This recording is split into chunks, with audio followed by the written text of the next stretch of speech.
નમસ્કાર, આપ જોઈ રહ્યા છો જેકે શ્રી ગુજરાતી. વાત કરતું માળિયાહાટી તાલુકાના પાણીદ્રા ગામે એક લોક ડાયરામાં જૂનાગઢ જિલ્લાના સાંસદ રાજેશ ચુડાસમા પર ભાજપના આગેવાનોએ ભારતીય ચલણી નોટોનો કર્યો વરસાદ. બીજી તરફ જૂનાગઢ લોકસભાના કોંગ્રેસના ઉમેદવાર હીરાભાઈ જોટવા પર તેમના સમર્થકોએ ભારતીય ચલણનો કર્યો વરસાદ. જૂનાગઢ લોકસભાના ઉમેદવાર બેઠકના ભાજપ અને કોંગ્રેસના ઉમેદવારે આપી હતી હાજરી. ગુજરાતમાં ડાયરાનું ચલણ દિવસે ને દિવસે વધતું જઈ રહ્યું છે, ત્યારે આપણી સામે અનેક સમાચારો આવતા હોય છે કે ડાયરાઓમાં કરોડો રૂપિયાનો વરસાદ થયો છે. ત્યારે આવી જ એક ઘટના જૂનાગઢ જિલ્લાના માળિયાહાટી તાલુકાના પાણીદ્રા ગામે બની છે. આ બેલી મોગલધામ ખાતે લોક કલ્યાણાર્થે નવનિર્મિત મોગલ ભુવન અન્નક્ષેત્ર યજ્ઞશાળા તેમજ ગૌશાળાના મંગલ પ્રારંભે યોજાયો હતો લોક ડાયરો, જેમાં કીર્તિદાન ગઢવી, જિગ્નેશ બારોટ, રાજવા ગઢવી સહિતના કલાકારો ભજનની રમઝટ બોલાવી હતી.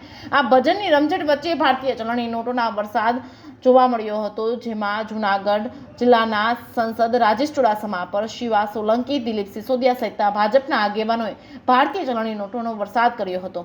જેકે શ્રી ગુજરાતી સાથે પ્રતાપ સિસોદિયા, માળિયાહાટીના.